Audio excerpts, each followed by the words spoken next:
Translated from the Chinese, Taisho Volume 14. Number 475. By John R. McRae, 1947–2011. Chapter 11. Practices of the Bodhisattva. Meanwhile, the Buddha had been explaining the Dharma in the garden of Amrapali. The land there suddenly expanded and became ornamented, and the entire assembly became gold in color. Ananda asked the Buddha, "World-honored one, due to what causes and conditions are there these propitious responses? This place has suddenly expanded and became ornamented, and the entire assembly has become gold in color." The Buddha told Ananda, "This is because Vimalakīrti and Manjusri, together with the great congregations that surround and revere them, will decide they want to come here. It is in anticipation of this that these propitious responses have occurred." Just then Vimalakīrti said to Manjusri, "We should go together to see the Buddha, to revere him and make offerings along with the bodhisattvas." Manjusri said, "Excellent. Let us go. This is just the right time." Vimalakīrti, using his numinous power, lifted the great congregations together with the lion seats in his right hand and proceeded to where the Buddha was. When he arrived there he placed them on the ground. He bowed his head to the Buddha's feet, then circumambulated him 7 times. Holding his palms together single-mindedly, he then stood to one side. The bodhisattvas all left their seats and bowed their heads to the Buddha's feet, then circumambulated him 7 times, and stood to one side. The great disciples, Akras, Brahmas, 4 heavenly kings, and so on, also all left their seats to bow their heads to the Buddha's feet, and then stood to one side. Then the world-honored one, according to custom, requested that the bodhisattvas all sit once again. They all followed these instructions, and the congregation sat and became settled. The Buddha said to Uriputra, "Have you seen what this bodhisattva, this great being, has done with his autonomous numinous power?" Uriputra said, "Yes, I have seen." The Buddha said, "What do you think about it?" Uriputra said, "World-honored one, I look upon what has been done as inconceivable. It is something that my mind cannot figure out and which my powers cannot even estimate." Then Ananda addressed the Buddha, "World-honored one, the fragrance I smell now is one I have never experienced before. What fragrance is it?" The Buddha told Ananda, "This is the fragrance from the pores of those bodhisattvas." Then Uriputra said to Ananda, "Our pores are also emitting this fragrance." Ananda said, "Where does it come from?" Uriputra said, "This elder, Vimalakīrti, brought the leftover meal from the Buddha of the host of fragrances country to his house for us to eat, and so all our pores are fragrant like this." Ananda asked Vimalakīrti, "How long will this fragrance last?" Vimalakīrti said, "Until the food is digested." Ananda said, "When will the food be digested?" Vimalakīrti said, "The energy of this food will be digested after 7 days. Also, Ananda, if a Sravaka who has not yet entered the primary status of Hinayana enlightenment eats this food, it will only be digested after he enters the primary status. 2. If someone who has already entered the primary status eats this food, it will only be digested after his mind is emancipated. 3. If someone who has not generated the intention to follow the Mahayana eats this food, it will only be digested after he has generated that intention. 4. If someone who has already generated the Mahayana intention eats this food, it will only be digested after he has attained forbearance of the birthlessness of dharmas. If someone who has already attained forbearance of the non-arising of dharmas eats this food, it will only be digested after he has reached his penultimate rebirth. 6. It is as if there were a medicine called superior flavor that is digested only after all the poisons in the body of the person who takes it have been eliminated. Like this food eliminates all the poisons of the afflictions and then is digested." Ananda addressed the Buddha, "This is unprecedented. World-honored one, can fragrant food perform the Buddha's work like this?" The Buddha said, Just so, Ananda." There are Buddha lands where the illumination of the Buddha performs the Buddha's work, or where the Bodhisattvas perform the Buddha's work, or where conjured persons created by the Buddha perform the Buddha's work, or where the Bodhi tree performs the Buddha's work, or where the Buddha's clothing and bedding perform the Buddha's work, or where food performs the Buddha's work, or where groves and pavilions perform the Buddha's work, or where the 32 characteristics and 80 subsidiary marks perform the Buddha's work, or where the Buddha's body performs the Buddha's work, or where space performs the Buddha's work. Sentient beings respond to these conditions and are able to enter into the practice of the Vinaya. There are other Buddha lands where dreams, phantasms, shadows, echoes, images in mirrors, the moon reflected in water, mirages during times of heat, and other metaphors perform the Buddha's work, or where sounds, words, and letters perform the Buddha's work, or where a pure Buddha land is serene and silent, where the wordless, the explanationless, the manifestationless, the consciousnessless, the unconstructed, and the unconditioned perform the Buddha's work. Thus, Ananda, given the Buddha's deployment of the deportments and their various actions, there is nothing that is not the Buddha's work. Ananda, there may occur these 84,000 gateways of affliction of the four maras, which trouble sentient beings. The Buddhas use these dharmas to perform the Buddha's work. This is called to enter into the Dharma gates of all the Buddhas. When Bodhisattvas enter these gates, even if they see all the pure and excellent Buddha lands, they do not become happy, do not desire them, and do not become elated. Even if they see all the impure Buddha lands, they do not become sad, do not become hindered, and do not become melancholy. They merely generate pure minds with regard to the Buddhas, being joyful and respectful toward the unprecedented teachings they encounter. The merits of the Buddhas, the Tathagatas, are universally same, and it is in order to convert sentient beings that they manifest different Buddha lands. Ananda, when you observe the Buddha's countries, the lands are numerous but space is not, i.e., there is only one space. Likewise, when you observe the form bodies of the Buddhas, they are numerous but their unhindered wisdom is not. Ananda, regarding the Buddha's form bodies, their awesome characteristics and qualities, their morality, meditation, wisdom, emancipation, knowledge and vision of emancipation, their powers, fearlessnesses and other exclusive attributes of the Buddhas, their great sympathy, great compassion and the practices of the deportments, their lifespan, explanation of the Dharma and teaching and their purification of Buddha countries where they accomplish the emancipation of sentient beings. All the Buddhas are identically replete in all these Buddha dharmas. Therefore, they are called samyaksaṃbodhi, they are called Tathagata, they are called Buddha. Ananda, if I were to explain the meanings of these three Sanskrit phrases extensively, you would not be able to experience them completely even if you had the lifespan of a kalpa.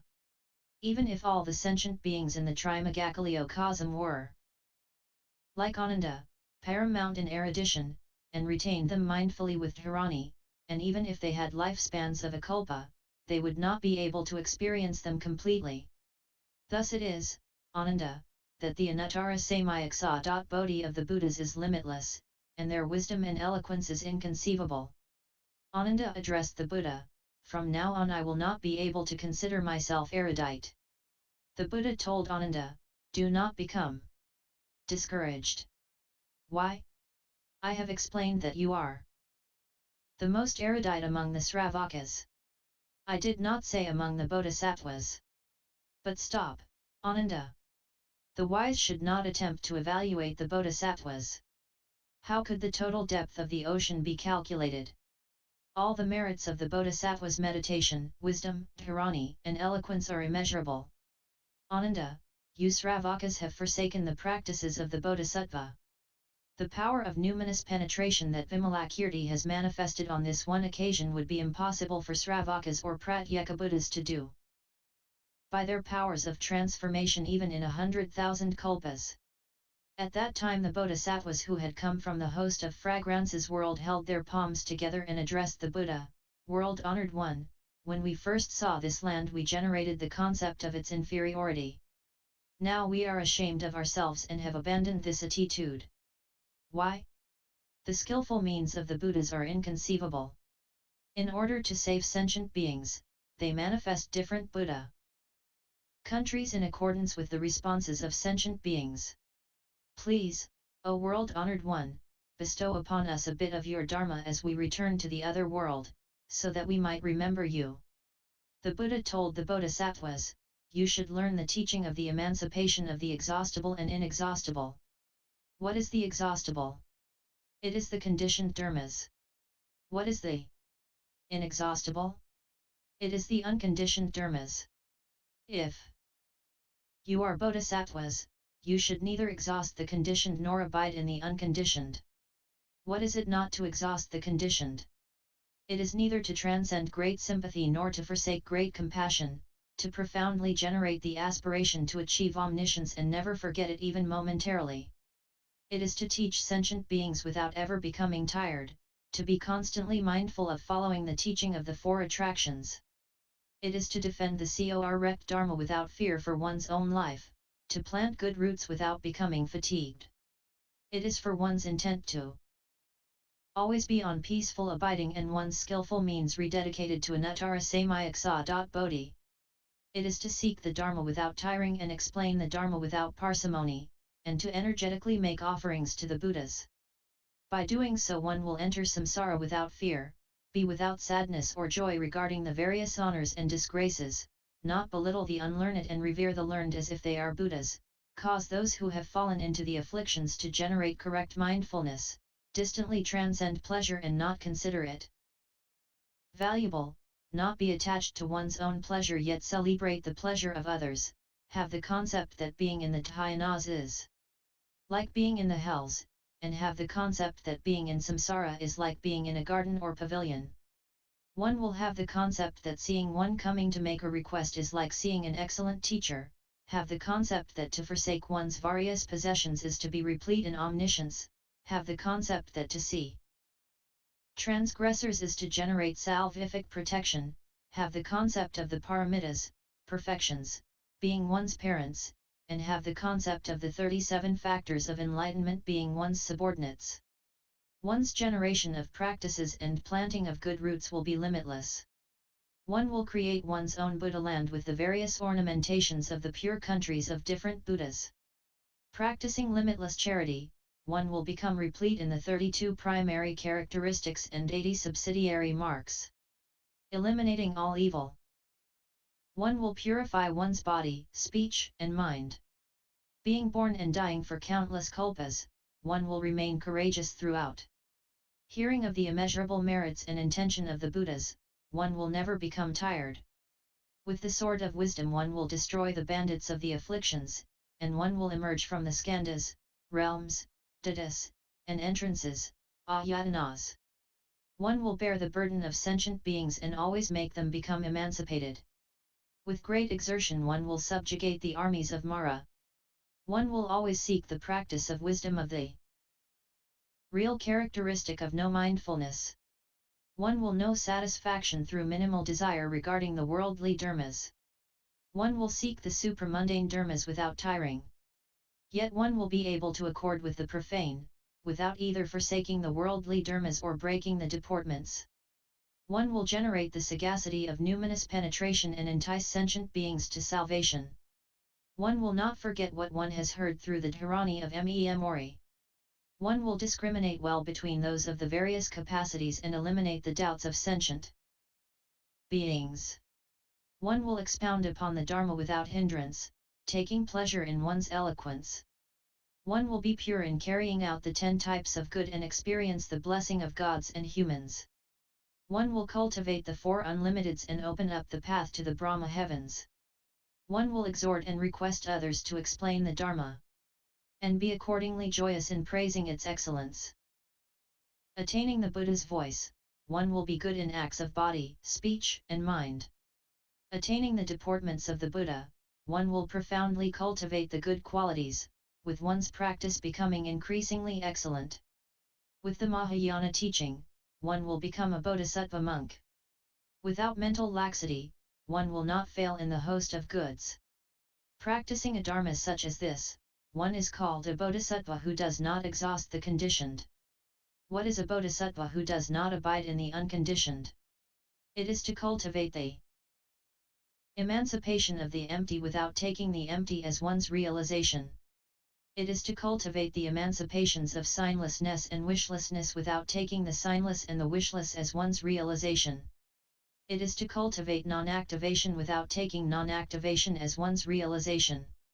It is to contemplate impermanence without having aversion for the roots of goodness. It is to contemplate worldly suffering without considering samsara evil. It is to contemplate no self while teaching POPLE without tiring. It is to contemplate extinction without undergoing permanent extinction. It is to contemplate transcendence while cultivating the good with mind and body.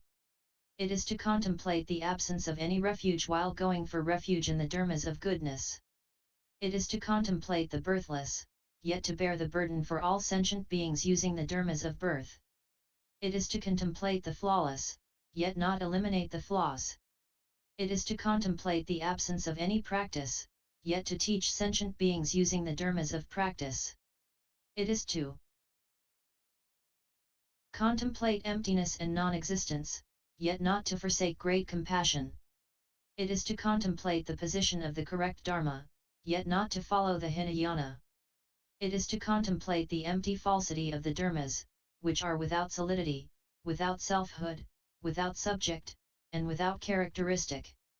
It is not to consider merit, meditation, and wisdom to be in vain when one's original vow has not been fulfilled. Practicing a dharma such as this, one is called a bodhisattva who does not abide in the unconditioned. Furthermore, in order to be complete in merit one should not abide in the unconditioned, and in order to be complete in wisdom one should not exhaust the conditioned. In order to achieve great sympathy and compassion, one should not abide in the unconditioned. In order to fulfill one's original vow, one should not exhaust the conditioned. In order to accumulate the medicines of the Dharma, one should not abide in the unconditioned. In order to bestow medicines according to the needs of sentient beings, one should not exhaust the conditioned. In order to understand the illnesses of sentient beings, one should not abide in the unconditioned. In order to extinguish the illnesses of sentient beings, one should not exhaust the conditioned. O good sirs, a bodhisattva who cultivates this dharma does not either exhaust the conditioned or abide in the unconditioned. This is called the teaching of the emancipation of the exhaustible and inexhaustible. You should learn this. When those bodhisattvas heard the explanation of this dharma they were all extremely happy, and they scattered hosts of wondrous flowers of several colors and fragrances throughout the Trimagakaliokosm, making offerings to the Buddha, this teaching, and the bodhisattvas of this world. They bowed their heads to the Buddha's feet and exclaimed at this unprecedented teaching, saying, Akyamuni Buddha is able to perform the skillful means of this excellent practice in this world. Saying this, they suddenly disappeared, returning to that other country. End Viz X011.